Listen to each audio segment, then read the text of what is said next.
Pertama-tama saya ucapkan kepada Bapak Dr. Sutoro Eko Yunanto MSI. Selamat sore juga saya ucapkan kepada Bapak Ibu dosen. Selamat sore juga kami ucapkan kepada para Bapak Ibu dan saudara-saudari mahasiswa angkatan 26, 25 yang sudah ada, angkatan 24, 23 tidak ada, angkatan 22 sudah ada. Terima kasih atas kehadirannya pada kuliah Kapitas Lekta pada malam hari ini. Mari kita buka acara ini dengan doa singkat dan berdoa mulai.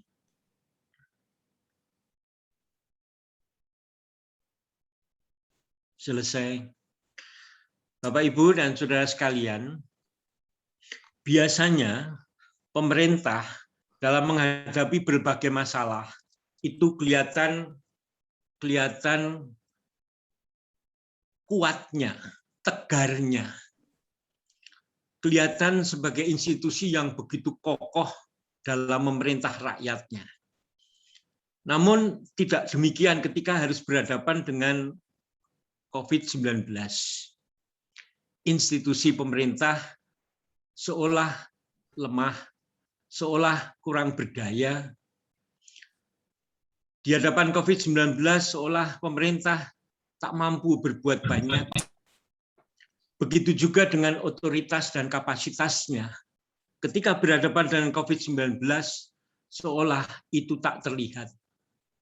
Belum lagi ketika ia digugat akuntabilitasnya, terutama dalam menggerakkan masyarakat untuk menghadapi pandemi COVID-19 ini. Tapi sebetulnya pemerintah harus bagaimana? Ternyata ketika saya bertemu dengan satu pertanyaan itu, saya tak mampu menjawab. Apalagi di hadapan seorang pakar pemerintah daerah maupun pemerintah desa sekaliber Bapak Dr. Sutoro Eko Yunanto MSI ini. Oleh karena itu saya tidak ingin berpanjang lebar, langsung saja saya serahkan, saya haturkan waktu kepada yang terhormat Bapak Dr. Sutoro Eko untuk memaparkan materi pandemic government ini. Monggo Pak Sutoro Eko. Nggih, matur nuwun Pak Pak Nuk. Assalamualaikum warahmatullahi wabarakatuh. Waalaikumsalam. Salam. Salam sejahtera untuk kita semuanya. Bagaswara Sugeng Rahayu untuk teman-teman, untuk Bapak Ibu semuanya. Ini dari hasil pembicaraan saya dengan Pak Nuk, temanya pandemic government. Tema berarti kan ini pemerintah yang kena pandemi ini, atau menjadi apa ya? Ini sebuah, kalau pandemic government ini kata sifat, bisa juga sebagai kata sifat pemerintah. Tetapi bisa juga ini kita sedang exercise, sedang berlatih bagaimana kita menghubungkan antara ilmu pemerintahan dengan pandemi.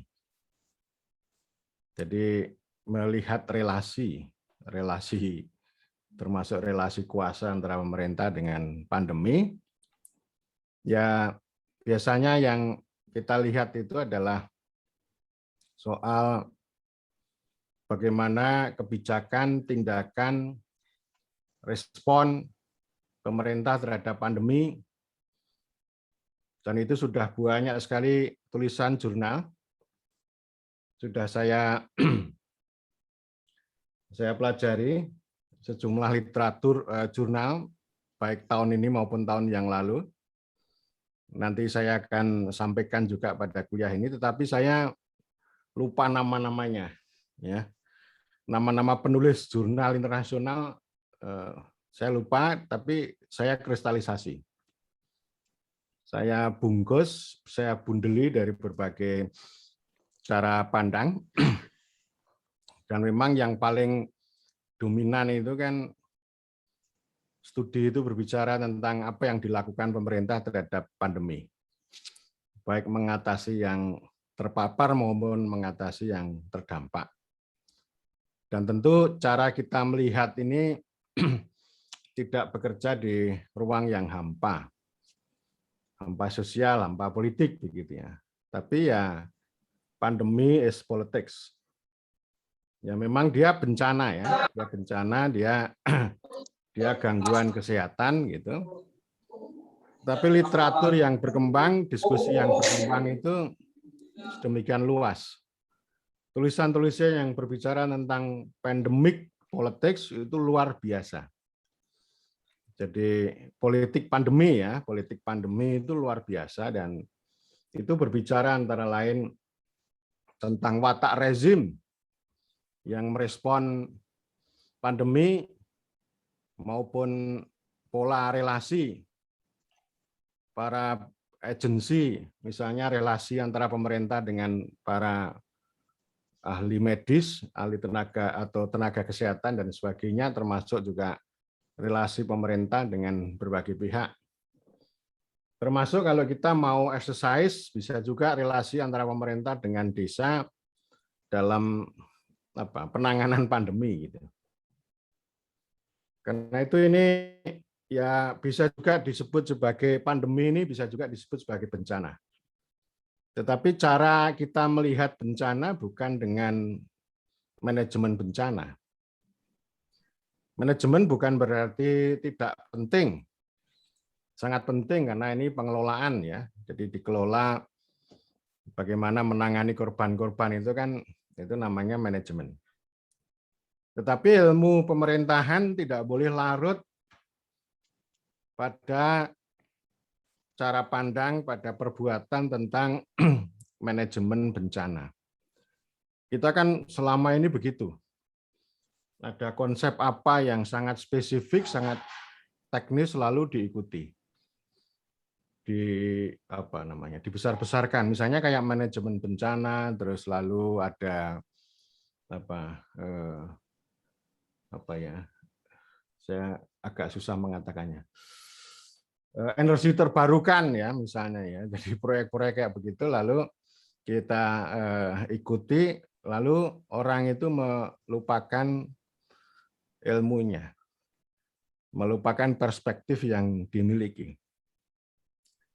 Karena itu saya selalu mendorong ya para mahasiswa, para dosen ilmu pemerintahan itu melihat apapun, melihat hajat hidup orang banyak, melihat bencana, melihat pandemi itu dengan pemerintahan. Ya memang ini mirip-mirip dengan politik, tetapi perbedaannya kalau politik itu titik tekannya ya pada kekuasaan, ilmu pemerintahan itu berbicara tentang bagaimana kekuasaan itu dilembagakan menjadi kewenangan. Ya memang ilmu politik itu bisa lari kemana-mana ya. Bisa, dia kan ekspansif ilmu politik itu. Mau ngomong apapun bisa dia. Seperti hanya sosiologi. Sosiologi pandemi juga bisa, politik pandemi juga bisa. Tapi kalau istilah pemerintahan pandemi itu tidak lazim. Termasuk istilah pandemic government ini itu belum lazim ya. Dan karena itu ini ada dua keyword, dua kata kunci yang akan saya sampaikan pada kesempatan kali ini. Yang pertama ya kata sifat itu tadi, pandemic government. Ya, jadi pemerintah yang bercorak pandemik itu macam mana gitu ya. Seperti apa gitu. Itu yang pertama. Kemudian yang kedua, governing pandemi. Ya, bagaimana pandemic government ini menggovern memerintah pandemi. Jadi ini yang pertama itu berbicara tentang kata kerja, ya kata kerja. Yang dua ya, mohon maaf ya, governing pandemi itu berbicara tentang kata kerja, lalu pandemic government itu berbicara tentang kata sifat. Keduanya terkait.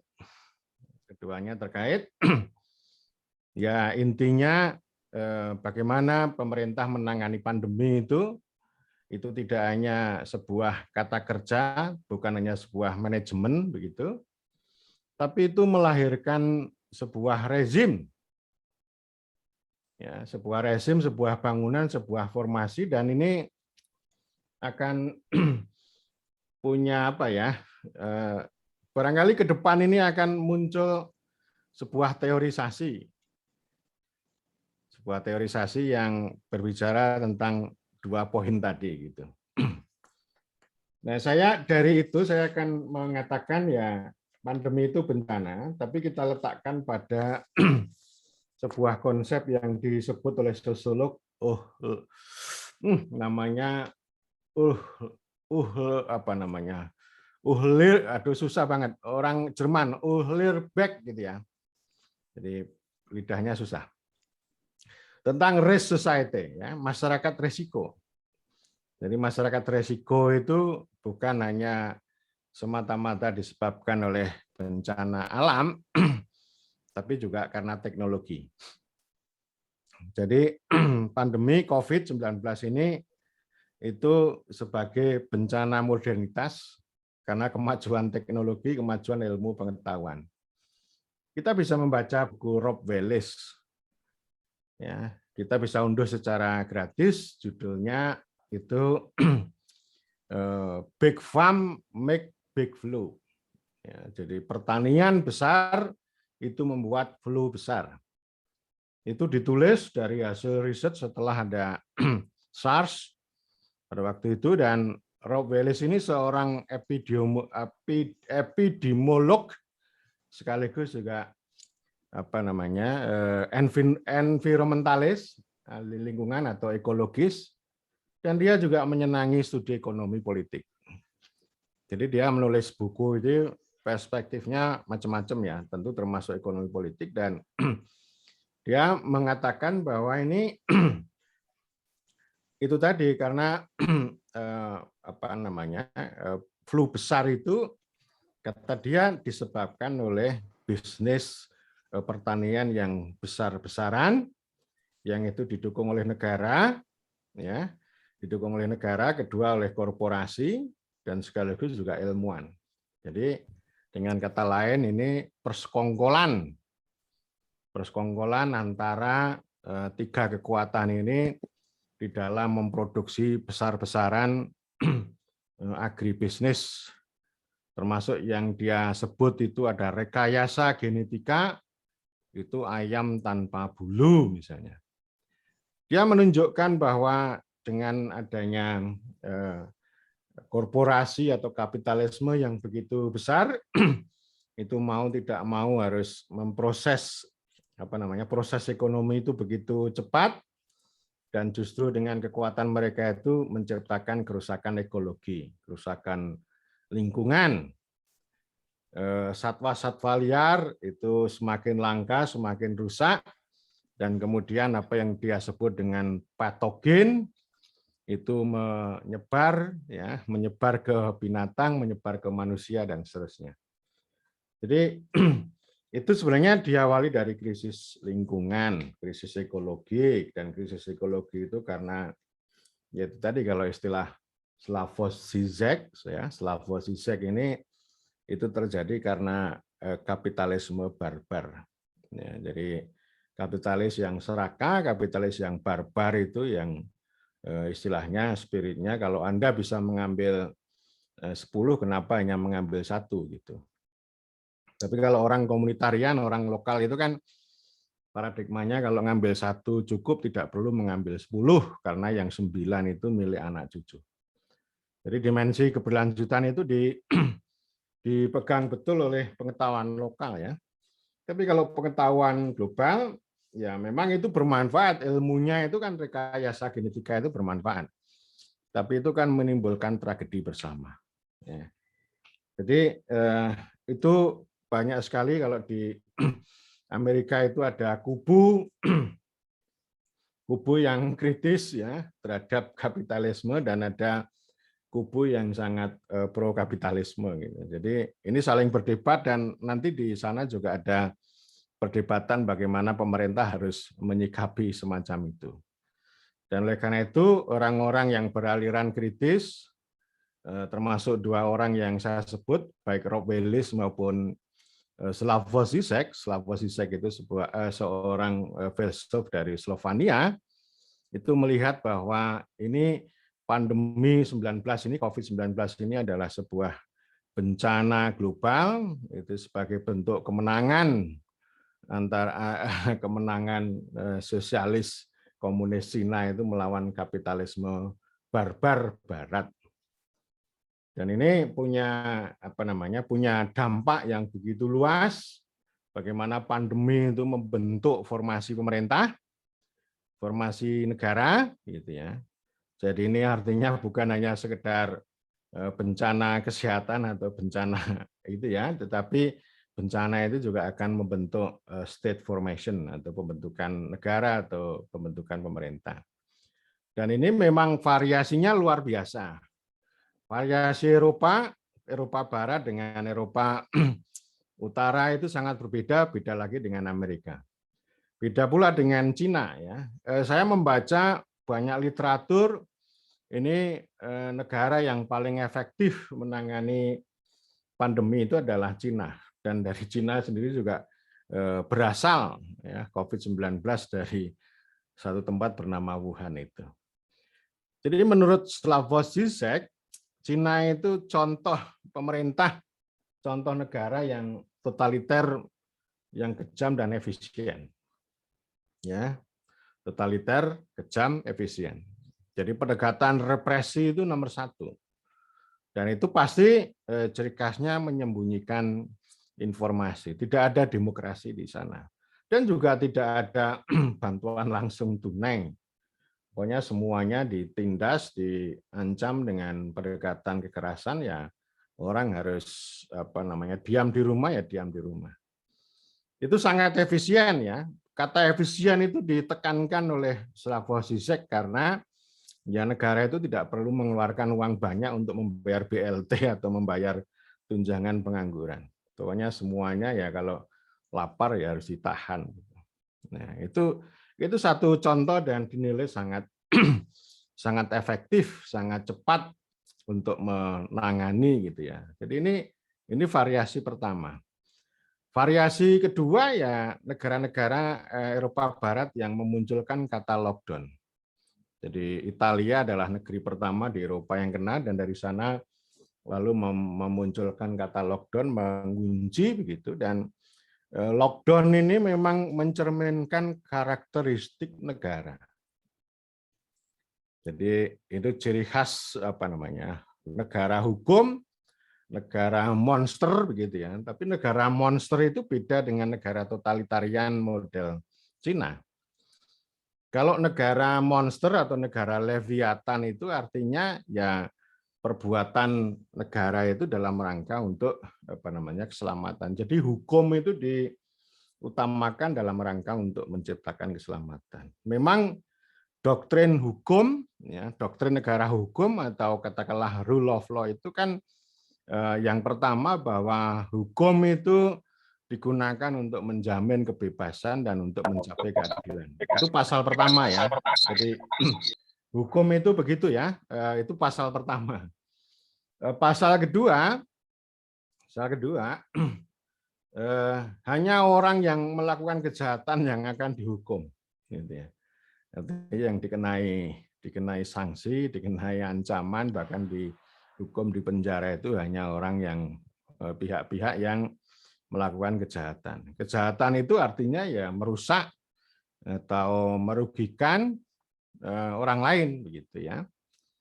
Sehingga ini yang kemudian menjadi problem yang sangat serius itu ketika pandemi kan orang itu harus disuruh berdiam diri, social distancing, lockdown dan sebagainya ini ya. Padahal kan yang namanya berkumpul itu suatu kebajikan, satu kebaikan, dan itu tradisi alamiah umat manusia. Sehingga namanya berkumpul itu ya hak asasi manusia, ya hak warga negara di seluruh negeri di muka bumi ini. Kecuali di negara-negara yang totaliter ya. Negara-negara yang menganut rule of law, menganut negara hukum, legal state, berkumpul, berserikat itu dilindungi. Itu termasuk kebebasan alamiah yang paling dasar, itu kebaikan. Tapi ketika ini pandemi muncul, maka ini hak-hak yang sangat baik itu, ya, berkumpul dan sebagainya itu dipotong ya, dan itu menggunakan pasal yang ketiga. Dalam situasi darurat, maka ya, keselamatan rakyat itu merupakan hukum tertinggi. Jadi yang pasal 1 sama pasal 2 tidak berlaku gitu ya. Itu kan biasanya beda ya. Biasanya kalau ada kalimat-kalimat yang ini biasanya kembali ke pasal 1 begitu. Tapi kalau ini kembali ke malah justru yang dipakai pasal 3. Pasal 1 sama pasal 2 tidak berlaku. Saya lupa bahasa Latinnya ya. Tapi nanti bisa dicari ya. Itu sering dikemukakan oleh siapapun dalam situasi bencana, dalam situasi darurat, maka keselamatan rakyat itu adalah hukum tertinggi. Jadi bukan kebebasan ya. Nah, karena itu ini kebebasannya diambil begitu, tetapi keselamatannya diutamakan. Baik keselamatan dari ancaman pandemi maupun keselamatan hidupnya, sehingga negara mengeluarkan uang yang sangat besar, baik itu memberikan bantuan kepada korporasi maupun kepada warga negara. Jadi artinya ini boros, jadi tidak efisien. Yang membedakan ya ini sama ini yang rezim totaliter model Cina ini sama model Eropa Barat ini ya sama-sama mengunci, sama-sama membatasi kebebasan, sama-sama pembatasan terhadap atau disebut dengan social distancing begitu. Tetapi yang membedakan kalau Cina itu efisien, kalau di Eropa Barat itu bukan boros ya, tapi berbiaya besar. Jadi kocek negara tabungan yang sudah dilakukan ratusan tahun itu harus dikeluarkan untuk membiayai keselamatan itu. Ya, itu model Eropa Barat ya. Itu ciri khas Eropa Barat itu ciri khas betul negara hukum, negara kesejahteraan. Itu Eropa Barat. Tapi kalau di Eropa Utara seperti Swedia dan teman-temannya yang kita kenal negara kesejahteraan, itu dia tidak tidak melakukan pembatasan itu ya, pembatasan sosial gitu, tetapi lebih mengutamakan pada aspek aspek ini ya, aspek imunitas ya, mohon maaf ya. Jadi dia lockdown-nya tidak terlalu kenceng, pembatasannya tidak terlalu kenceng, jadi hampir sama. Jadi mereka tidak hampir sama dengan Indonesia. Kata lockdown, kata penguncian tidak dipakai gitu. Tapi yang dikemukakan ya, dikemukakan itu adalah imunitas. Dan biaya yang dikeluarkan itu tidak sebesar yang dikeluarkan negara-negara yang telah melakukan lockdown. Nah, itu satu lagi gitu. Dan kemudian yang model lainnya lagi ya model Amerika ya. Model Amerika itu dia negeri yang sangat liberal, negeri yang sangat demokratis, korbannya sangat banyak, kematian banyak gitu. Dan ada penelitian yang berkembang di jurnal yang saya baca, negeri-negeri yang bebas, yang terbuka itu justru pemerintahnya tidak begitu efektif dalam menyelamatkan nyawa orang. Ya, di Amerika itu tingkat kematiannya justru sangat besar begitu ya. Nah, Amerika itu bergolak antara paradigma limited government dengan big government. Antara pemerintah yang terbatas dengan pemerintah yang besar. Pemerintah yang terbatas, aliran pemerintah yang terbatas itu mengkritik campur tangan pemerintah. Pemerintah jangan membatasi kebebasan, pemerintah jangan mengeluarkan uang banyak, pemerintah jangan membatasi perdagangan, membatasi pasar dan sebagainya. Jadi limited government ini itu sebuah aliran yang mengutamakan kebebasan. Kebebasan artinya ya kebebasan pasar, kebebasan politik, kebebasan berkumpul, kebebasan berserikat, dan sebagainya. Pemerintah jangan campur tangan di situ. Dan itu disuarakan oleh banyak pihak. Karena justru kalau pemerintah itu campur tangan itu sebenarnya dari sana ada permainan bagaimana uang negara itu harus digelontorkan, itu yang selalu dikritik gitu. Jadi artinya kalau orang aliran limited government itu akan selalu curiga. Ini kalau pemerintah mengeluarkan uang banyak ini sebenarnya interestnya siapa kan gitu. Ya pasti interestnya para pihak di tangan negara maupun pihak-pihak yang minta pertolongan. Jadi artinya kan orang yang sangat liberal itu selalu kritis terhadap para pihak yang minta pertolongan pada pemerintah.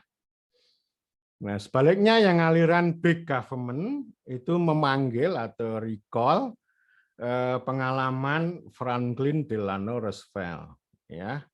Ini disebut FDR, ini presiden yang sempat 4 kali jadi presiden di Amerika. Ini kan melanggar konstitusi ya. Sebenarnya konstitusi Amerika itu kan ya presiden itu kan hanya 2 kali. Tetapi pengalaman Franklin Delano Roosevelt, ini dia mulai menjadi presiden tahun 33 ketika depresi besar. Ya, depresi besar ya, ini krisis besar tahun 30 lah. Banyak krisis ekonomi, pengangguran banyak, dan yang dia tempuh lalu konsep big government ya. Big government itu artinya pemerintah itu harus besar, pemerintah harus kuat, harus berbagi, birokrasinya harus banyak, uangnya harus banyak, dan uang itu dibagi termasuk untuk membayar tunjangan pengangguran. Tunjangan bagi orang-orang yang terkena dampak depresi pada waktu itu. Jadi dia sukses pengalaman itu, dan orang Amerika ya menyebut FDR itu sebagai contoh presiden yang salah satu presiden yang legendaris di Amerika. Jadi setelah Great Depresi besar ya disusul dengan Perang Dunia Kedua. Ya, jadi dia ya itu tadi 4 kali, tetapi pada waktu jabatan ketiga tahun berapa ya? Setelah dilantik ya kan biasanya kalau pemilihan presiden di Amerika itu kan 4 tahun sekali di bulan November hari Selasa minggu pertama ya, terus kemudian nanti pelantikannya bulan Januari ya. Jadi di jabatan keempat dia dilantik bulan Januari tahun 45, tapi baru menjabat 3 bulan beliau meninggal ya, karena sakit bukan karena perang gitu ya, bukan karena perang. Jadi itu yang dicatat, dan itu artinya apa? Big government itu sangat berbeda dengan limited ya. Kalau big itu ya pemerintah harus banyak campur tangan, kemudian birokrasinya besar, uangnya besar dan sebagainya. Ya, jadi artinya gini ya, banyak segmen pendukung big government itu tahun kemarin itu apa namanya? Istilahnya recalling ya, memanggil kembali FDR gitu. Desakan terhadap itu sangat kuat. Ya, sangat kuat. Tetapi kemudian yang dipilih oleh pemerintah bukan salah satu, tapi hybrid, campuran. Campuran ya. Jadi kebebasan tetap dijamin gitu ya. Sehingga di sana itu orang kumpul-kumpul ya masker gitu, kampanye ya bebas saja, tapi habis itu yang kena yang positif juga banyak gitu ya. Kemudian di satu sisi pemerintah juga mengeluarkan uang yang banyak. Jadi kalau tidak salah tahun kemarin itu pemerintah itu menganggarkan sebesar 31.000 triliun. Itu kan berarti 15 tahun anggaran Indonesia, anggaran APBN Indonesia gitu. Itu digunakan ya untuk tunjangan-tunjangan itu. Jadi uang yang besar itu menandai sebagai salah satu tanda penting bagi big government, terus kemudian ya kebebasan mobilitas dan sebagainya itu untuk menandai limited government. Jadi artinya demokrasinya tidak dibatasi ya, kumpul-kumpulnya tidak dibatasi, tapi kalau orang mau mengisolasi diri, orang mau menjaga distance itu ya haknya setiap orang. Jadi bukan karena dipaksa oleh pemerintah begitu. Jadi itu cara Amerika, artinya ya demokrasi tetap jalan. Jadi pandemic government-nya itu, pandemic government model Amerika itu ya kombinasi atau hybrid campuran antara model limited government gitu ya. Tetap pemerintah itu tidak membatasi demokrasi, tidak membatasi pasar, tetapi pemerintah menjalankan fungsi distribusi yang luar biasa besar. Ya, jadi proteksinya diserahkan aja pada mekanisme pasar gitu, tetapi tetap saja pemerintah memberikan distribusi dan kemudian yang dalam waktu yang sangat cepat itu Amerika bisa melakukan vaksin dalam jumlah yang luar biasa, baik itu vaksin Johnson & Johnson maupun Moderna. Dan sekarang Amerika membantu Indonesia untuk Moderna itu. Ya, jadi itu satu contoh begitu ya. Dan kemudian kalau Indonesia bagaimana, dan ada juga literatur yang memang berbeda-beda. Ada kosakata bagaimana ini ya, ada pertanyaan begini maksud saya. Pandemic government ini macam mana? Kalau itu dikaitkan dengan 3 jenis kerasi, 3 jenis kekuasaan, yaitu demokrasi, birokrasi, dan teknokrasi, gitu ya. Nah, kalau yang tadi Amerika itu, yang hybrid itu campuran ya demokrasi tetap jalan. Demokrasi jalan, birokrasi juga jalan. Birokrasinya menjadi besar karena kerja-kerja untuk distribusi proteksi itu memerlukan kerja ekstra birokrasi, dan yang jauh lebih penting ya itu tadi, biaya yang dikeluarkan oleh pemerintah itu sangat besar. Jadi itu model hybridnya begitu. Dan kemudian kalau ini studi-studi di tempat lain termasuk di Australia itu memunculkan kosakata bernama ini ya, bernama teknokrasi autokratis. Ya, teknokrasi autokratis. Jadi ini artinya bukan teknokrasi yang demokratis begitu, bukan artinya limited government atau demokrasi itu tidak dibuka, tapi malah justru dimatikan. Yang paling menonjol itu adalah teknokrasi yang autokratis. Ciri khasnya apa? Ciri khas yang pertama bahwa institusi-institusi demokrasi itu dipotong, jadi tidak punya peran ya. Misalnya parlemen, ya parlemen tidak punya peran. Jadi artinya ini ciri khas pertama itu di satu sisi ada konsentrasi kekuasaan di tangan eksekutif, dan itu ciri khas di mana-mana ya. Entah itu di Cina, di Amerika, kemudian di Eropa, itu konsentrasi kekuasaan tangan di eksekutif. Itu ciri khas pandemic government ya. Nah, yang membedakan kalau legislatif di Amerika itu masih jalan, tetapi yang teknokrasi autokratis ini, apalagi yang totaliter di Cina, itu fungsi legislatif itu tidak berjalan sama sekali, malah dimatikan ya. Jadi mati gaya gitu.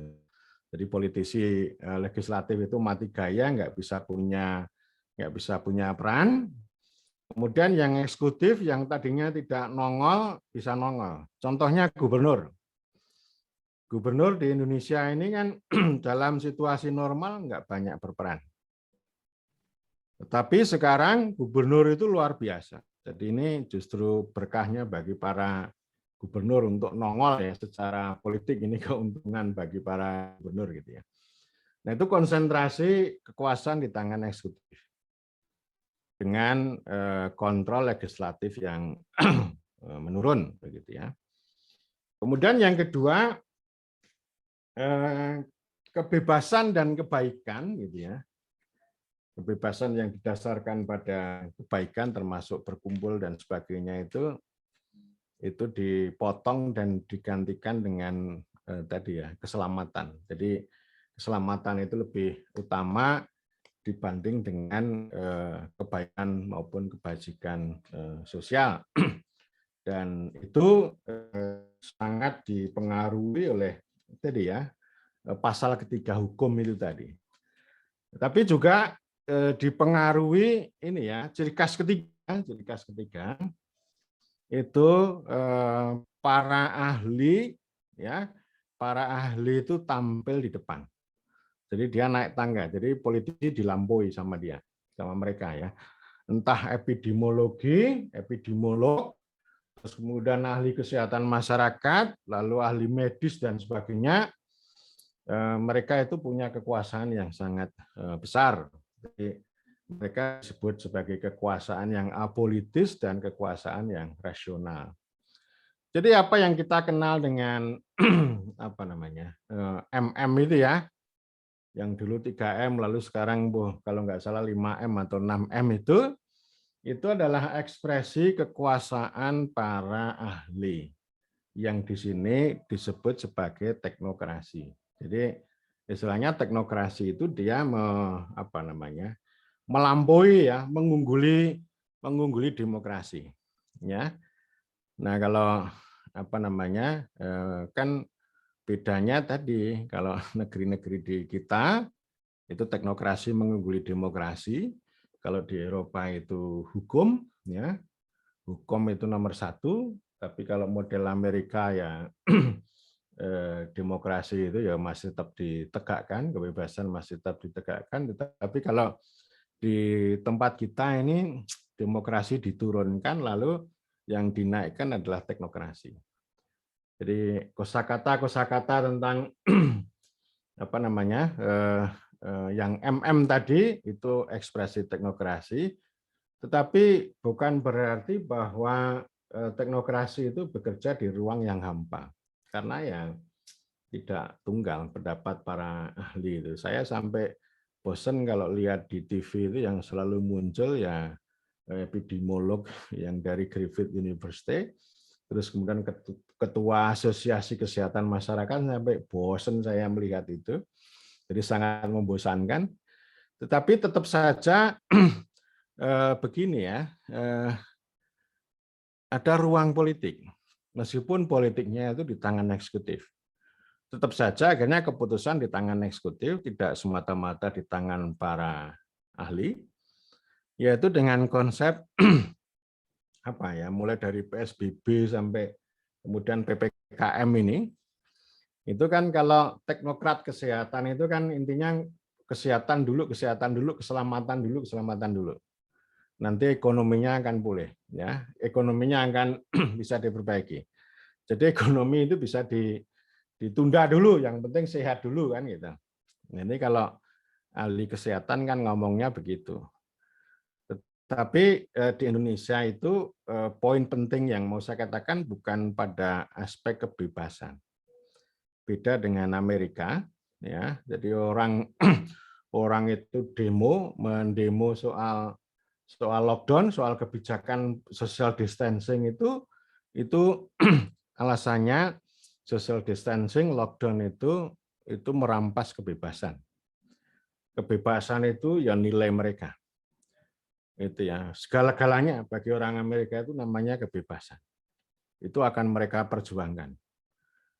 Nah, kalau kita orang mendemo PPKM misalnya, itu bukan karena kebebasan, tetapi karena soal ini ya. Dan itu nilai juga. Itu soal perut. Jadi soal kelaparan. Kalau PPKM atau lockdown itu betul-betul dijalankan, maka akan berdampak besar terhadap ekonomi, terhadap perut, terhadap kelaparan, dan sebagainya.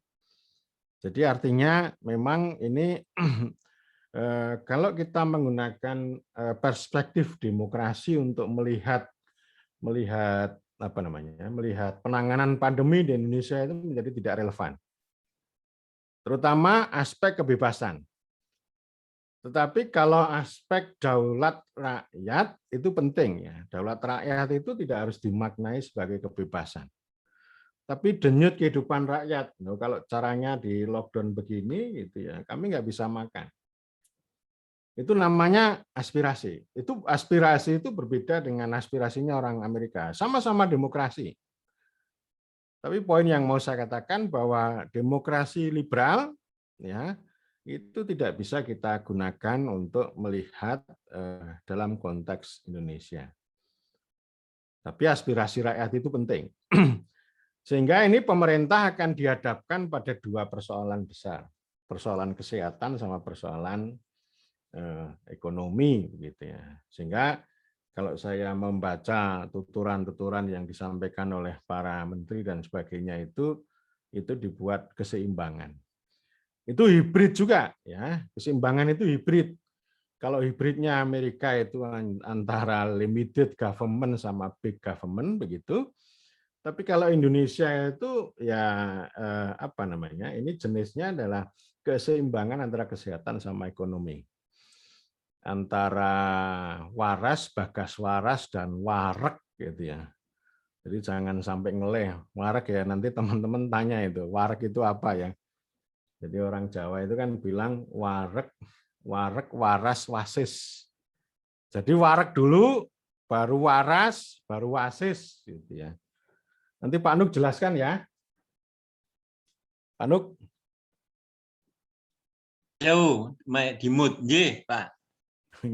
Nanti dijelaskan istilah 3W gitu ya. Jadi memang itu aspirasinya sama-sama demokrasi, tapi cara mengukurnya kan beda, cara melihatnya kan beda. Ya kalau orang Amerika ya kebebasan ya. Tapi kalau ya aspirasi itu kan macam-macam ya. Ada aspirasi yang mengatakan kebebasan, ada aspirasi yang mengatakan ya perut itu nomor satu. Ya. Jadi keseimbangannya di sini, hibridnya itu ada di situ begitu ya. Sehingga memang saya tidak setuju juga kalau pandemic government di Indonesia itu ditandai dengan itu tadi teknokrasi otokratis. Ya, teknokrasi otokratis. Kalau teknokrasi otokratis itu ya artinya bahwa pendapat ahli, artinya ini prokes lah, prokes itu ya. Jadi protokol kesehatan itu kan ekspresi dari teknokrasi. Itu tidak sepenuhnya. Tetap ada kelonggaran ya. Jadi aktivitas ekonomi, aktivitas sosial itu juga diperbolehkan, jadi tidak dikunci, tapi itu dibatasi. Itu pun ya luar biasa lah. PPKM ini itu dampaknya luar biasa. Ya, terutama terhadap perut, terhadap kehidupan ekonomi itu luar biasa besar, dan itu bisa kita saksikan di mana-mana. Itu suasana kebatinan. Jadi yang terjadi kalau di kita bagi rakyat kecil ya justru bahayanya juga resiko besarnya itu bukan pada pandeminya, tapi pada dampaknya itu ya, bukan pada terpaparnya, tapi pada dampaknya.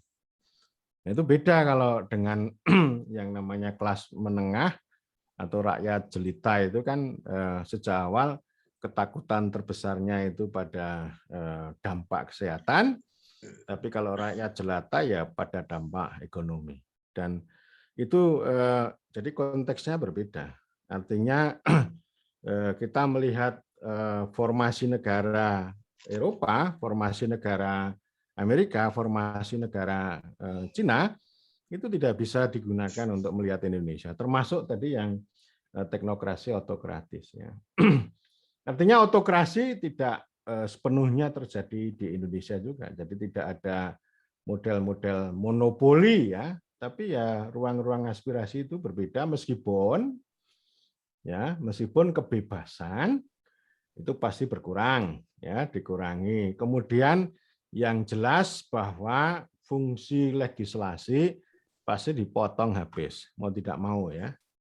Dan kemudian dari sana itu kan ada undang-undang ya, ada undang-undang nomor 2 tahun 2020.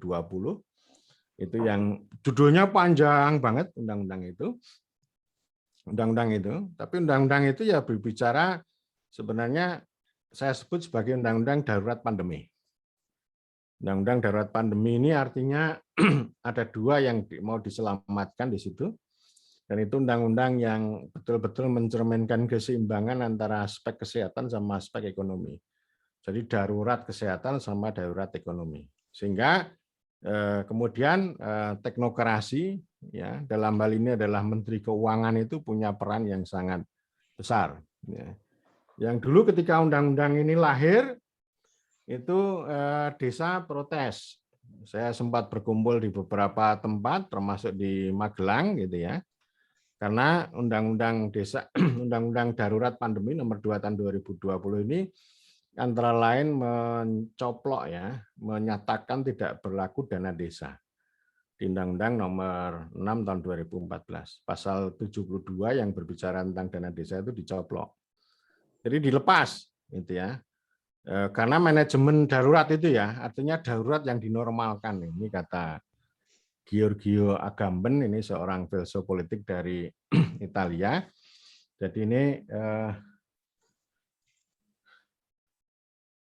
nanti silakan ya yang bertanya nanti model ini. Saya udah lebih banyak, Pak. Udah berapa menit, Pak? Sudah 40 menit, Bapak. Ya, udah 40 menit ya. Jadi itu yang maksud saya, pandemic government kita itu ya di situ demokrasinya berkurang, teknokrasinya naik, gitu, teknokrasinya naik, politiknya berkurang, hukumnya naik, begitu ya. Politiknya berkurang ya, pendekatan politiknya berkurang, lalu hukumnya naik. Itu Presiden berkali-kali berbicara tentang keselamatan rakyat itu sebagai hukum tertinggi. Kemudian juga ada ini memberikan contoh tentang keseimbangan ini ya. 3 fungsi pemerintah. Saya katakan ini salah satu ciri khas pandemi government Indonesia ya. Itu keseimbangan antara proteksi, distribusi, dan koersi. Ya. Jadi tidak kalau model Cina itu koersi, proteksi tanpa distribusi. Ya, model Cina yang totalitarian, kejam, efisien itu. Jadi koersinya luar biasa. Koersi itu memaksa ya. Nah, kalau Indonesia itu seimbang. Koersi ya dilakukan, ya, ancaman paksaan juga dilakukan dengan penyekatan di jalan ya, meskipun kadang-kadang juga kalau sudah kira-kira ya sudah capek ya tinggal pergilah. Ada juga yang seperti itu. Kadang-kadang dibuka, kadang-kadang ditutup gitu ya. Ya, yang sering saya lihat entah itu di Janti atau di Prambanan itu kan gitu ya. Disesuaikan dengan kearifan lokal.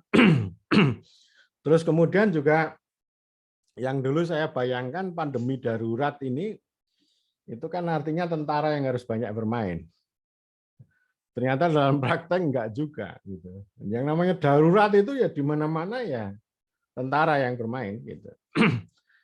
Tapi ya santai aja dan kemudian Presiden mengingatkan bahwa para petugas di lapangan itu cara melakukan penerapan PPKM jangan terlalu represif lah gitu ya, tapi dengan persuasif. Artinya apa? Artinya perbuatan persuasi ini ya masih tetap dipakai. Itu padahal darurat loh. Kalau darurat itu kalau ngeyel ya gebuk gitu kan. Itu kata darurat. Artinya darurat itu koersi dan represi itu nomor 1 gitu. Tapi kita ini begini ya, selalu begitu jalan tengah ya. Itu sama dengan dulu. Kita ini bukan kapitalis, bukan komunis. Lalu apa ya? Ya negara yang bukan-bukan katanya ya. Karena bukan komunis, bukan itu. Itu selalu menjadi ciri khas. Jalan tengah itu selalu begitu. Ya. Jadi artinya kita ini koersinya jalan, distribusinya jalan, ya. Distribusi itu ya banyak lah. Distribusi BLT itu, termasuk BLT dana desa juga jalan, meskipun dana desa itu dihapus dari Undang-Undang Desa, tapi kenyataannya dana desa itu masih ada, ya, masih ada. Dan itu adanya dana desa itu menggunakan undang-undang darurat tadi, Undang-Undang nomor 2 tahun 2020.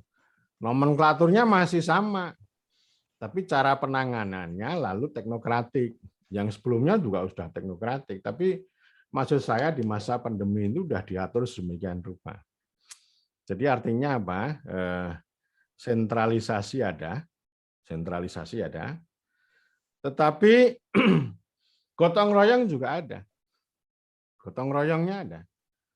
Jadi ya desa juga dikerahkan harus bermain gitu ya. Daerah juga harus bermain, perangkat desa itu banyak punya sumbangan. Artinya ini tidak seperti big government di Amerika. Kalau big government di Amerika itu ya birokrasi yang bermain. Tapi kalau kita ini tidak hanya birokrasi, tetapi juga ada desa, juga ada solidaritas dan sebagainya. Itu saya kira uniknya Indonesia itu ada di situ, begitu ya. Sehingga memang kalau yang jalan tengah itu biasanya ya semuanya diakomodasi gitu, tetapi kelemahannya ya tujuan besarnya itu belum tentu bisa dicapai dengan baik ya. Jadi yang mau saya katakan sekali lagi keseimbangan itu kata kunci ya. Untuk memahami pandemi government di Indonesia itu adalah kata keseimbangan. Keseimbangan apapun. Ya, demokrasi yang masih ada, teknokrasi juga ada gitu. Kemudian fungsi proteksi, fungsi distribusi dan koersi semuanya jalan gitu, semuanya jalan. Vaksin itu juga fungsi proteksi, itu semuanya jalan dan itu didistribusikan dengan baik gitu ya. Dan kemudian juga artinya meskipun ya itu praktek di lapangan kan gitu. Misalnya para aparat itu entah itu di Koramil atau di Polsek itu kan mereka itu setiap hari ya berhubungan dengan masyarakat lah. Kalau masyarakat kumpul-kumpul itu seperti sholat Idul Adha yang kemarin itu kan sebenarnya dilarang gitu.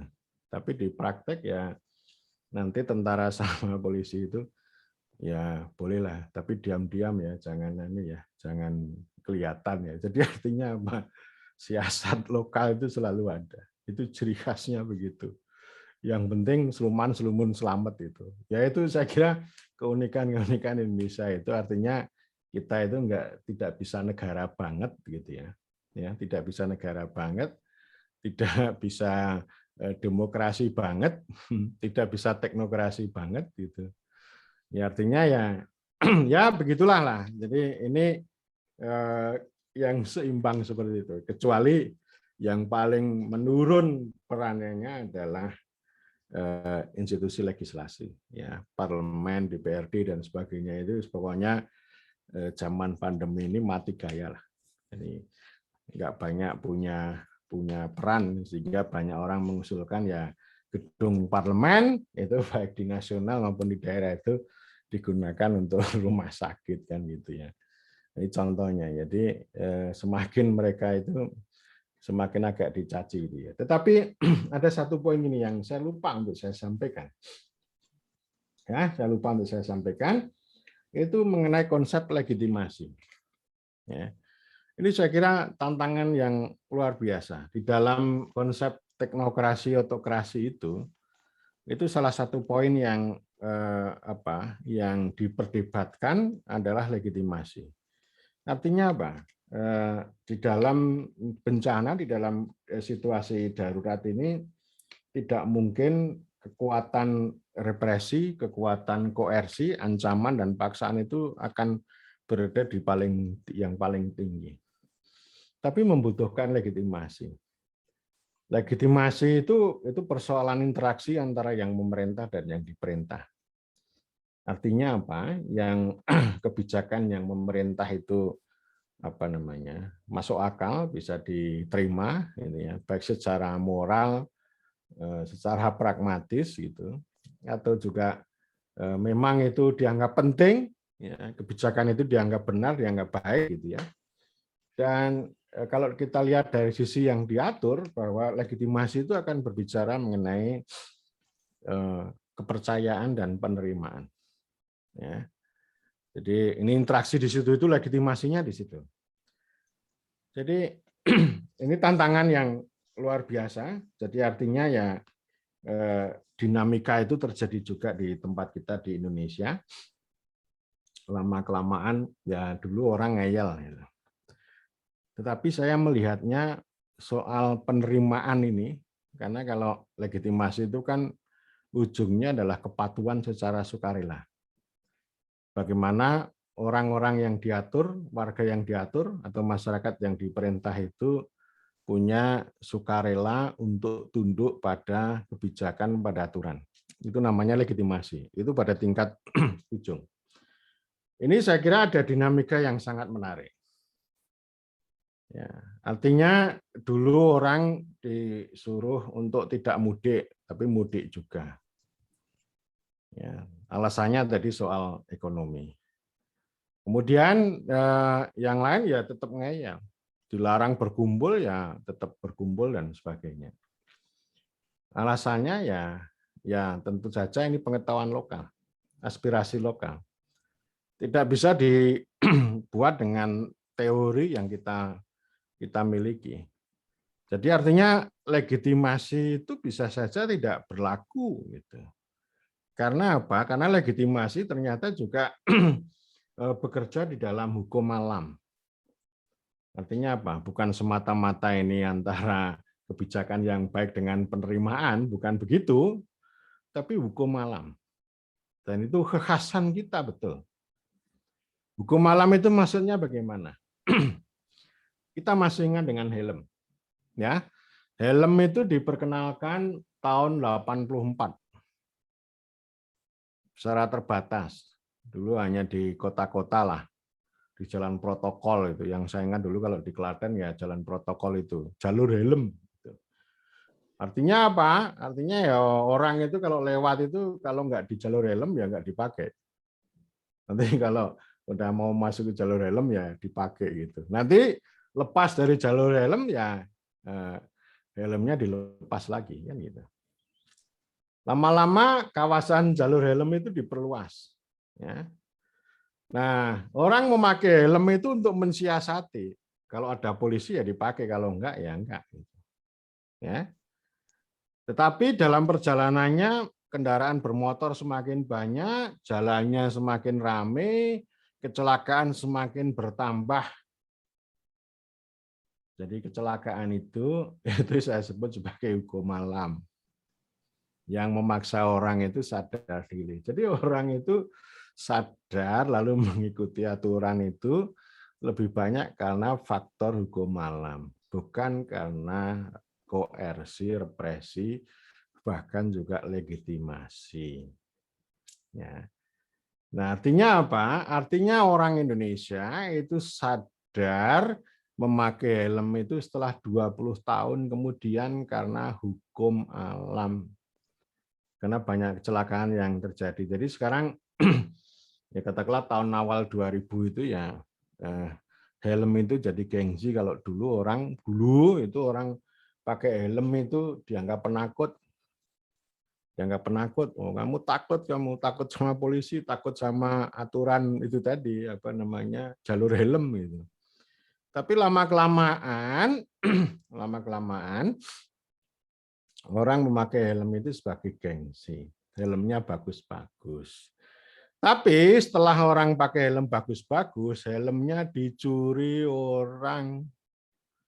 Nah, niku ngoten niku. Jadi saya pernah juga pengalaman di kampus, punya helm bagus lah. Masih gres itu. Pas pulang, ganti helm gue. Wah, ternyata dicolong mahasiswa. Mungkin ya dicolong mahasiswa. Jadi gitu ya Pak Anung sampai ketawa. Gitu. Tapi ini maksud saya, yang saya omongkan ini realitas sosial kita begitu. Jadi ini akhirnya ya ini soal apa? Sosiologi pandemi, sosiologi helm Pak, sosiologi helm ya, sosiologi helm gitu. Penting itu sosiologi itu, karena itu kita melihat pemerintahan itu jangan lepas dari sosiologi. Sama juga sekarang itu di masa PPKM itu, jadi orang itu mengekang diri itu bukan semata-mata karena ancaman, bukan semata-mata karena aturan, tapi karena hukum alam.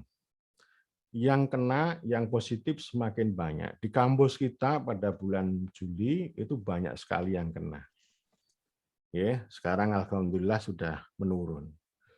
Jadi itu hukum alam. Cerita di Gunung Kidul juga begitu. Kemarin-kemarin itu sebelum ada delta ya orang tetap layat. Layat aja, karena kalau layat itu ya tradisi sangat penting bagi Gunung Kidul. Itu kan berkumpul ya. Jadi cara memahami berkumpul orang Gunung Kidul sama orang Los Angeles kan beda. Orang Los Angeles ya berkumpul itu sebagai kebebasan. Ya, tapi kalau orang Gunung Kidul memahami berkumpul itu sebagai kebaikan sosial, sebagai kebaikan bersama. Nah, ini kan namanya kan sosiologi itu ya. Ya, jadi itu, dan sekarang setelah delta itu muncul, ternyata yang terpapar semakin banyak, yang meninggal semakin banyak. Ya, di setiap desa ada yang meninggal, lalu orang sadar. Gitu ya, itu orang itu disadarkan pada hukum alam. Nah, oleh karena itu tugas kita itu ilmu pemerintahan itu bagaimana menghubungkan antara sosiologi tadi, ya, hukum alam dan sebagainya itu dengan ini, sehingga ya artinya bisa saja saya ini berbuih-buih ngomong tentang pandemi government ini, memang ada titik relevansinya, tapi bicara pandemi dari sosiologi juga menarik. Dan oleh karena itu, saya selalu mengingatkan bahwa kita bicara government, kita bicara pemerintahan itu jangan dilepaskan dari sosiologi. Ya, jangan lepas itu. Pemerintahan itu ya fenomena sosiologis. Ya, relasi antara pemerintah sama warga, antara pemerintah yang di pemerintah itu tidak pernah akan luput dari ruang-ruang sosial itu. Saya kira demikian Pak Nuk. Saya berharap ada diskusi, ada pertanyaan dari teman-teman. Silakan. Matur nuwun sanget Bapak Dr. Sutoro Eko Yunanto. Sebelum masuk ke tanya jawab, saya ingin melanjutkan ucapan selamat datang saya Sugeng Rawuh kepada Bapak Sugeng Rianto. Begini Bapak Sutoro Eko, Pak Sugeng Rianto ini adalah Kepala Dukcapil Provinsi Jawa Tengah. Nah, beliau ini sekarang menjadi anggota keluarga besar STPMD karena mendapatkan bunga tercantik dari mahasiswa Magister Ilmu Pemerintahan. Jadi Bu Lurah itu mahasiswi kita sekarang telah bersama menikah dengan Bapak Sugeng Rianto. Tangan kanan Pak Ganjar Pranowo. Sugeng Rawuh Pak Sugeng. Sugeng Rawuh Pak Sugeng. Dalam keluarga besar STPMD APMD. Lo berarti ikut kuliah ini? Ya, ini sekarang ada. Beliau ada sekarang. Maksudnya Bapak, ikut magister. Saya kira kalau tamu gitu, nggih. Ini istrinya yang besok akan diwisuda Bapak, istrinya. Nggih. Oh, yang Bu Lurah ini toh. Apa namanya? Pelawian. Pundi jenenge kidul anu apa kuwi? Gondang Winangun, pabrik gula. Leres Bapak. Makanya manis Bapak. Nah, lalu yang kedua, pabrik wis mati kok, wis tutup kok. Yang kedua Sugeng Rawuh untuk Pak Keli Susilo. Ini sangat ngefans Pak Sutoro Eko ini. Jadi lelah-lelah pun akhirnya beliau hadir anggota DPRD. Ini Bapak Sutoro Eko, Pak Keli juga Rawuh. Lalu Pak Sumitro ini itu juga dari DIY ini. Nah, ini baru saja isoman Pak Sutoro Eko. Nah, ini akan bergabung dengan kita nanti. Baik Bapak Ibu dan Saudara sekalian, sekarang kami buka termin pertama untuk tanya jawab atau tanggapan dan seterusnya. Penanya termin pertama saya batasi terlebih dahulu untuk 3 orang. Monggo, silakan. Ada yang ingin bertanya, silakan sebut namanya. Jumari Pak Nuk. Pak Jumari nomor 1. Ya. Yang kedua ada lagi? Pak Sugeng Pak. Pak Sugeng, baik. Yang ketiga, terakhir? Ada? Baik. Pak Keli. Waduh, Sugeng Rawuh Pak Keli. Baik, kita mulai dari Pak Jumari. Monggo, matur langsung dengan Pak Sutoro Eko. Monggo. Siap, matur nuwun atas waktunya Pak Nuk. Nyun sewu, saya matikan kamera karena sinyal kurang begitu bagus di kami. Matur nuwun atas waktunya. Langsung saja bahwa yang kami tanyakan dalam masa pandemi ini, ketika pemerintah menangani, sepertinya ada tumpang tindih kebijakan. Di sisi lain ada fungsi yang dibelokkan. Satu contoh, ketika aparat militer baik TNI Polri itu kan di fungsinya adalah hankam, sementara ini pandemi banyak mengurus tentang kesehatannya, akan tapi fungsi dari Kementerian Kesehatan itu malah sepertinya ada di lini kedua. Ya, lini pertama ada di itu militer itu. Kemudian pola-pola pendekatannya pun pola-pola pendekatan yang seperti militeris, pakai pendekatan militer gitu. Mulai dari ketika penyekatan, kemudian yang kedua mendirikan rumah sakit darurat itu yang mendirikan, kan di situ banyak yang terlibat malah TNI Polri. Kemudian yang selanjutnya proses sampai ke daerah pun banyak teman-teman aparat Babin dan Babinsa itu terjun langsung. Nah, itu kan nyuwun sewu, tidak merendahkan beliau selaku itu, akan tapi kan dalam menghadapi itu kan minim bekal ketika aparat TNI Polri, mereka kan bukan tenaga kesehatan, akan tapi diturunkan dalam kondisi saat ini kan. Ini malah sepertinya ada tumpang tindih fungsi tadi yang saya disampaikan oleh Pak Toro. Nah, solusi bagaimanakah atau evaluasi bagaimanakah selama hingga hari ini proses pelaksanaan pandemi ini berlangsung gitu. Mohon pencerahan Pak Toro, terima kasih. Pak. Matur nuwun Pak Jumari. Sekarang yang kedua, monggo Pak Sugeng. Ini Pak Sutoro Iko yang tadi saya matur, Kepala Dinas Dukcapil Jawa Tengah. Monggo Pak. Monggo. Terima kasih Pak. Sugeng dalu Pak Sutoro. Sugeng dalu Pak. Jadi ini kita nggak bicara di kantor ya. Sehari-harinya saya di Permades Dukcapil Bapak. Jadi saya banyak sukawruh Bapak untuk pemberdayaan untuk Provinsi Jawa Tengah. Tapi ini sebagai pribadi yang baru jalan dari Purwokerto Pak. Jadi on the way, mohon maaf kalau nanti sinyalnya nggak baik.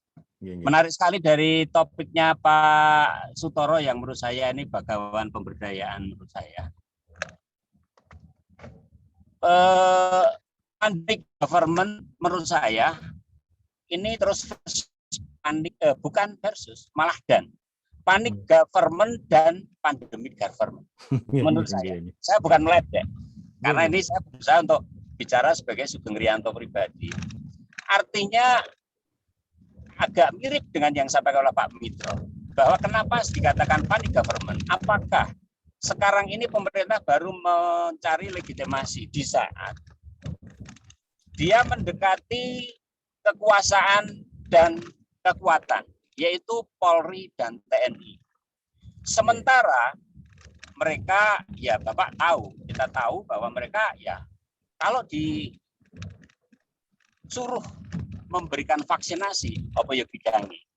Tapi realitasnya sekarang ya saya katakan tadi panic government, Kementerian Kesehatan memberikan porsi untuk peran TNI dan Polri, apakah itu vaksinasi, tracking, tracing, yang mana jelas mereka tidak mempunyai ilmunya. Ini yang saya katakan panic government, Bapak. Nah, apakah ini sebuah legitimasi dari ketidakberdayaan pemerintah? Yang pertama. Yang kedua, apakah ini simbol dari ya bahwa memang pandemi ini betul-betul sesuatu yang mengalahkan segalanya sehingga apapun ditempuh. Kenapa apapun ditempuh? Yang namanya tidak mempunyai basic science sama sekali, tapi kenapa dilibatkan? Ya, ini yang saya katakan panic government. Yang kedua, menurut saya bahwa pendekatan sosial yang ditempuh di Jawa Tengah melalui apa itu Satgas Joko Tonggo. Intinya sebenarnya menghidupkan kembali dari kegotong royongan. Yuk kita bergotong royong untuk Joko Tonggo itu saling menjaga tetangga. Jadi kita kita tidak diperkuat oleh bantuan-bantuan, tapi justru dengan adanya Satgas Jogotongo, menurut saya ini kepedulian sosial justru malah timbul. Kenapa? Di saat pemerintah mungkin ya bantuannya terbatas, Bapak. Tapi pada saat sekarang isolasi mandiri, sekarang ada dikotomi bahwa kalau orang diisolasi terpusat, langsung mesti akan mendapatkan cap negatif, yaitu positif. Stigma negatif ini yang menurut saya ini berat sekali disandang oleh masyarakat, sehingga mereka mending isolasi mandiri. Di saat isolasi mandiri, disitulah sebenarnya peran dari desa, peran dari puskesmas ini sangat kuat. Tapi Bapak, kita tahu bahwa tenaga kesehatanlah yang saat ini garda terdepan, paling lelah, paling capek, dan mereka terus terang pahlawan-pahlawan yang harus kita hargai. Namun demikian, mereka masih ditugasi juga untuk pendataan. Nah, sekarang ini panikisme dari pemerintah tambah lagi dengan pendataan ini, Bapak.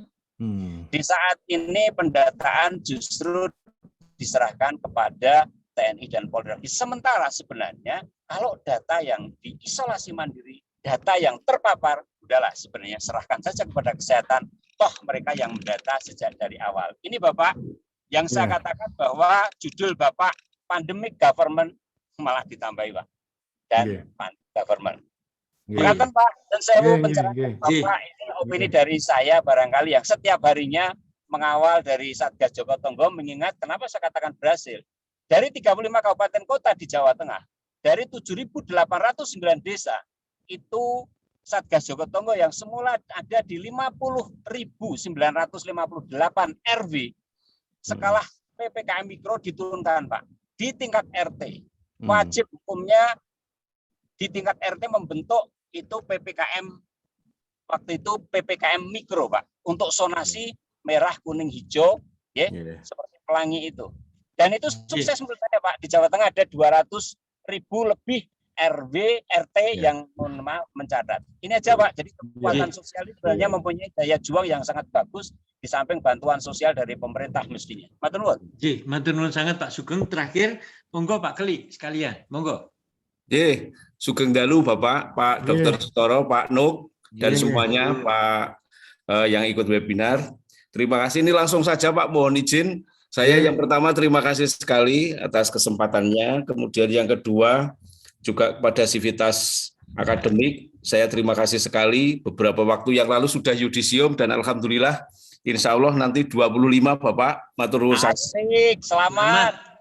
Selamat. Lancar lagi. Dan ini sangat menarik, tapi mohon maaf ini tadi saya agak terlambat banyak karena ada kegiatan di Bendungan Bener tadi. Dengan tema yang pandemik government ini Pak Toro, ini saya terakhir itu tadi Bapak ngendiko ada satu berkaitan dengan pelemahan legislasi Pak.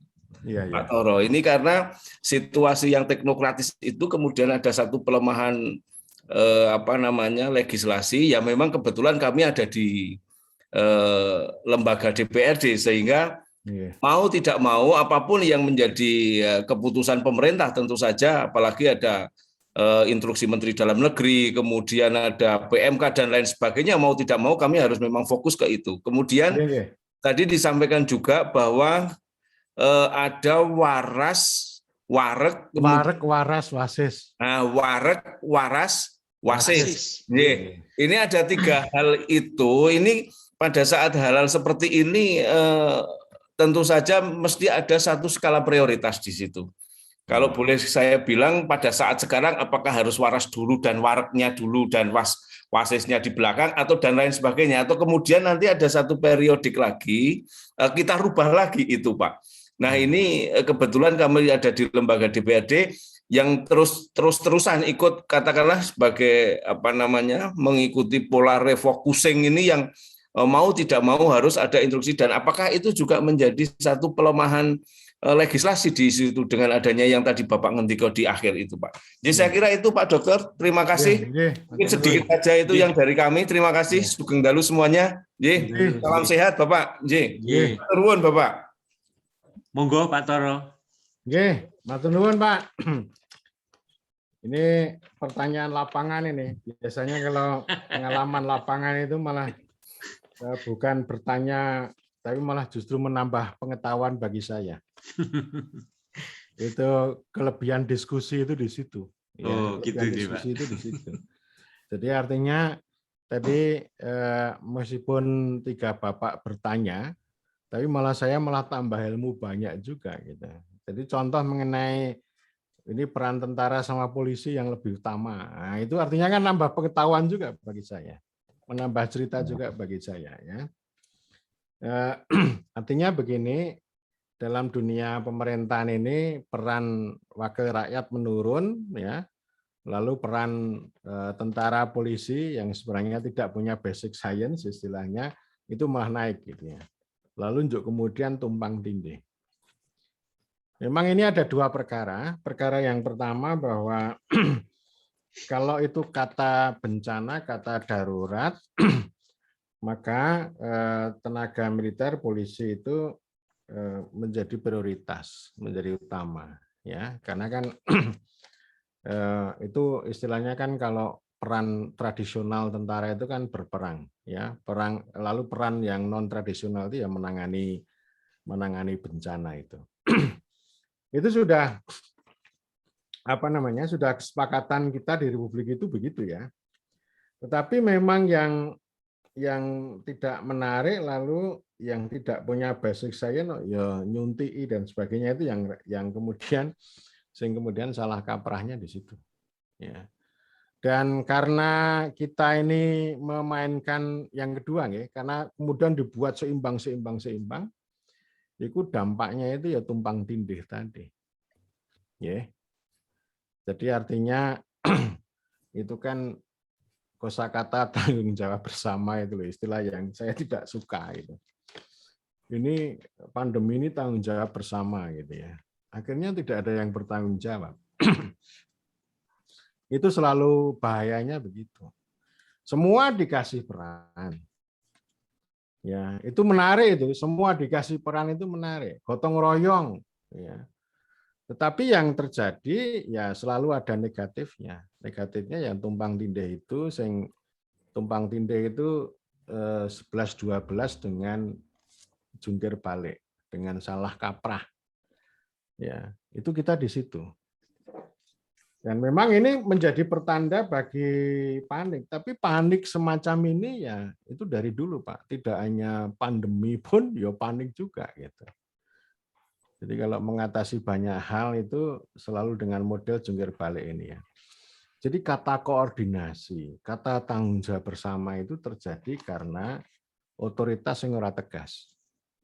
Pembagian kewenangan itu sing ora cetha, sing ora tegas. Saya itu pernah bertanya pada seorang kawan, kenapa sih kok tentara itu ngurusi vaksin? Ini angkatan laut semuanya gitu. Kok tidak Kementerian Kesehatan? Jawabnya teman saya ya, orang penting. Mas, pakai bahasa Jawa, tapi saya bahasa Indonesia kan. Orang mampu. Kementerian Kesehatan orang mampu. Baik itu tenaganya, pembiayanya dan sebagainya. Jadi ini akhirnya ya kekuatan tentara, kekuatan polisi ini yang kemudian dikedepankan. Itu jawaban seorang teman saya, orang penting lah di sana. Saya itu kan sebenarnya juga punya punya cara pandang seperti bapak-bapak tadi. Tapi jawabannya ya kayak gitu. Tapi terus saya selalu menyampaikan, ya itu baik pada satu sisi, tapi akan jelek pada sisi yang lain, gitu ya. Ya tumpang tindih dan sebagainya itu dampak yang tidak bisa dihindari dari kosakata tanggung jawab bersama. Kosakata gotong royong, tapi dalam hal pelaksanaan fungsi pemerintah, gitu ya. Dan ini ketika kata panik itu judul buku yang tadi filsuf Slovenia yang saya kutip namanya Slavoj Žižek itu bukunya itu yang gede tulisannya panik gitu ya. Lalu di dalamnya ada kalau disambung lalu ada kata pandemi gitu. Tapi yang dibesarkan panik. Ya itu pasti Pak, itu pasti membuat panik di mana-mana dan itu artinya ya karena banyak hal kebajikan-kebajikan yang sudah disusun itu kan hancur semuanya. Sehingga harus dengan cara-cara darurat yang harus ditempuh dengan cara istilahnya apa namanya darurat yang dinormalkan itu akhirnya yang ditempuh dan itu pasti panik. Dan selalu begitu, Pak. Selalu begitu. Nanti akan terulang lagi. Kalau ada apa namanya, kalau ada bencana entah itu gempa atau tsunami atau apa, itu akan selalu begitu. Tetapi ketika panik ini muncul, itu akan selalu diselamatkan dengan gotong royong, Pak. Oke. Tadi Bapak ngendika soal jogo tonggo itu kan bagian dari solidaritas. Jadi artinya itu ciri khas Indonesia itu ciri khas struktur sosial dan formasi negara kita.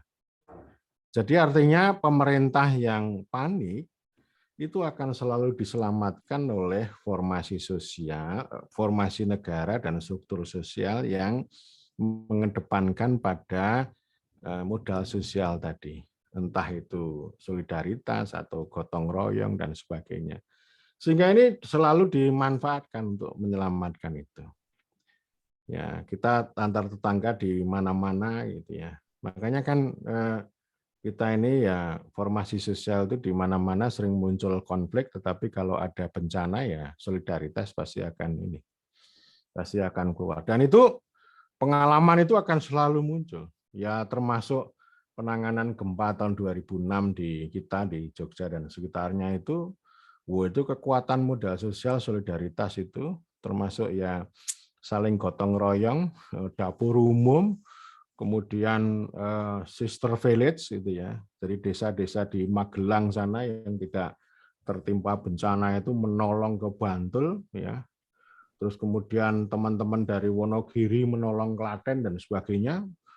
Itu namanya struktur sosial dan formasi negara kita. Yang itu bisa menyelamatkan pemerintah dikala bencana gitu ya.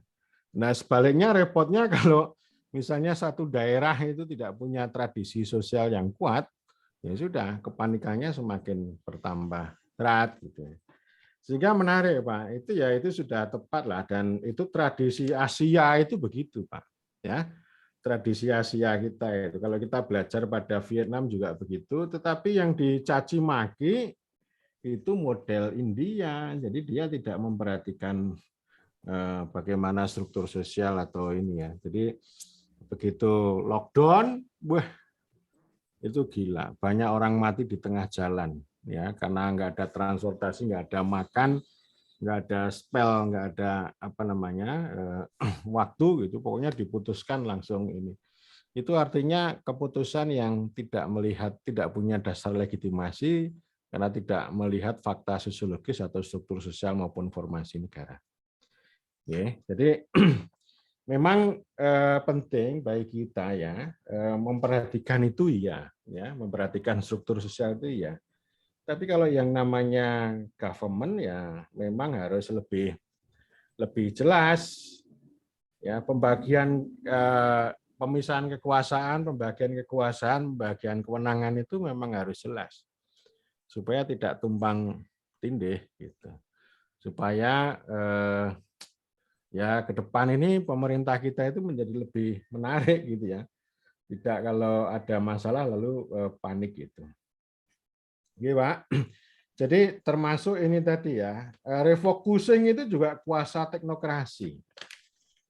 Ini luar biasa itu, Undang-Undang Nomor 2 Tahun 2020 itu kan sebenarnya kalau mau disederhanakan yaitu Undang-Undang tentang refocusing yang memberikan kuasa pada bendahara negara. Kalau teman saya dosen Fakultas Hukum juga ini kekuasaan presiden, wah itu kuasa bendahara negara untuk refocusing. Kalau presiden kan nggak mungkin itu setiap saat akan melototi anggaran itu. Jadi ini artinya refocusing ini itu menekankan pada aspek yang namanya teknokrasi. Kalau teknokrasi, birokrasi sama regulasi ini kan satu paket. Sehingga kalau ini regulasi yang diutamakan, maka legislasi termasuk Dewan Legislatifnya mau tidak mau akan berkurang. Tetapi bukan berarti bahwa fungsi-fungsi legislasi harus mati. Saya tahun-tahun kemarin termasuk awal sebelum PPKM kan saya juga diskusi dengan banyak teman, termasuk dengan DPRD Jawa Tengah, Jawa Timur, dan berbagai tempat itu kan membicarakan selain refocusing itu, lalu fungsi-fungsi Dewan dalam hal pandemi ini, dalam situasi pandemi ini apa? Terutama pengawasan ya. Pengawasan ini menjadi penting ya. Kemarin saya menyampaikan satu sistem pemerintahan itu kan ada input politik, proses memerintah ya, proses memerintah, dan kemudian yang ketiga output administratif. Kalau katakanlah ya DPR atau Dewan itu tidak punya peran di dalam proses memerintah, proses mengambil kebijakan, karena pengambilan kebijakan itu akan lebih cepat kemudian di tangan konsentrasi eksekutif, tetapi ada ruang ini loh, bagaimana satu ruang layanan ya, ruang layanan output administratif ini, layanan-layanan itu bisa jalan enggak? Ya, artinya analisis secara ekonomi politik itu kan menunjukkan ada kesenjangan. Ada kesenjangan antara jelita sama jelata, antara kota dengan desa, gitu ya. Misalnya dalam distribusi vaksin dan sebagainya, ini kan penting untuk kita lihat. Jadi tetap saja fungsi legislasinya berkurang, tetapi sebenarnya fungsi pengawasan, ya, fungsi supervisi itu masih tetap bisa jalan, itu dalam rangka untuk memastikan bahwa proteksi distribusi kepada orang banyak itu berjalan. Dan kemudian dari sana itu ada ruang yang sangat terbuka ya, antara output administratif itu kembali atau feedback ke input politik itu ruang yang sangat, itu ruang politik yang sangat terbuka, yang itu bisa dimainkan oleh partai politik, oleh parlemen gitu ya, sehingga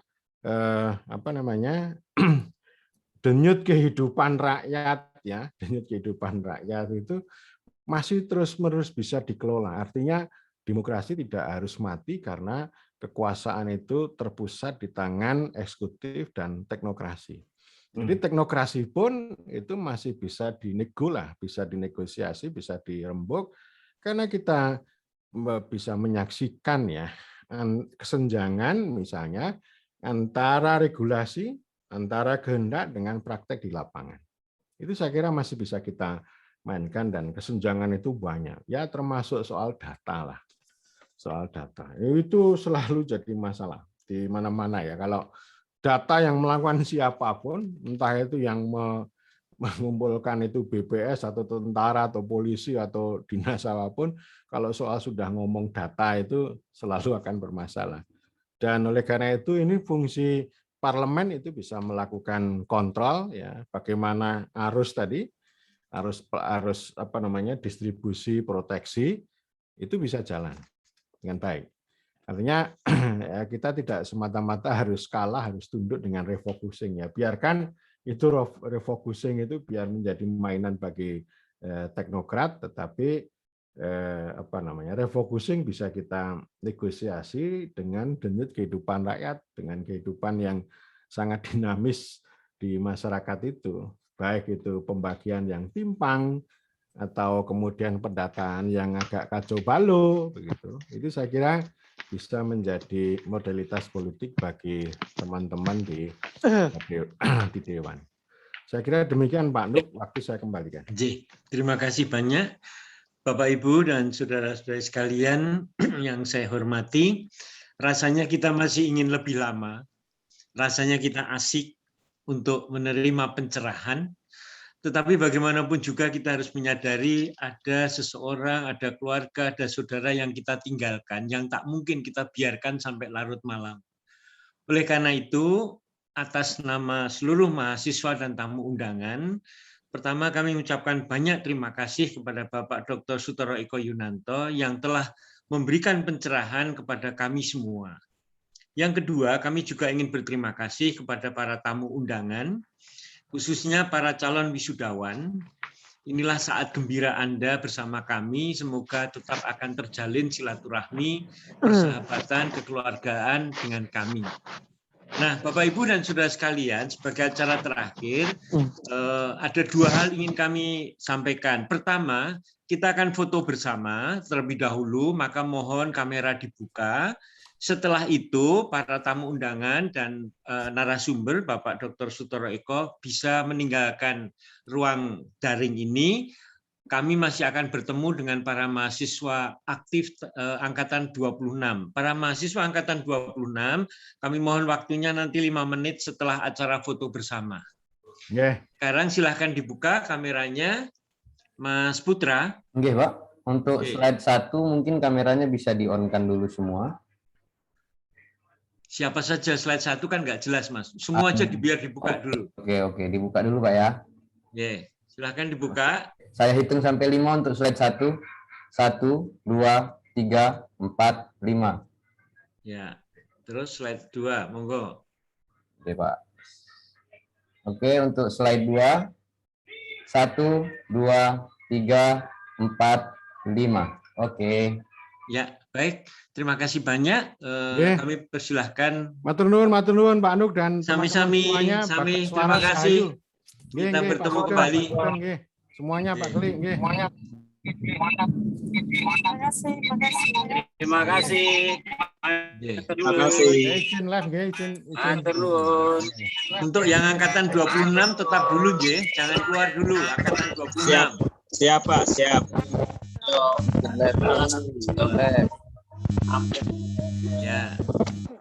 Mas Putra jangan dimatikan dulu ya. Sebentar, beri pengumuman dulu. Sebentar.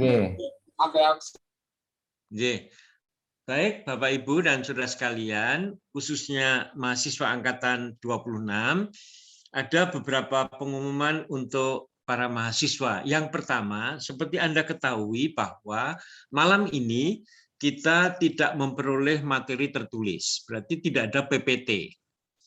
Maka kita akan bekerja sama mengusahakan materi itu. Saya akan bekerja sama dengan Mas Putra. Mas Putra itu juga lulusan MIP yang sekarang menjadi tenaga pendidikan di STPMD APMD juga. Orangnya ganteng, baik hati, belahan hatinya ada di sebelahnya. Saya sedikit merayu dia supaya menyediakan rekaman ini tadi untuk kita semua. Besok akan saya urus supaya rekaman bisa saya kirim lewat WA Group, Bapak Ibu. Itu pengumuman saya yang pertama. Yang kedua, tadi saya sudah bertanya, siapa koordinator dari angkatan 26 ini? Katanya adalah Anissa. Nah, kemungkinan saya akan mengundang koordinator dulu untuk ikut rapat secara daring dengan kami untuk membahas tentang field study. Ya, supaya kita tidak terlambat dan terjadi kepanikan seperti sebelum-sebelumnya.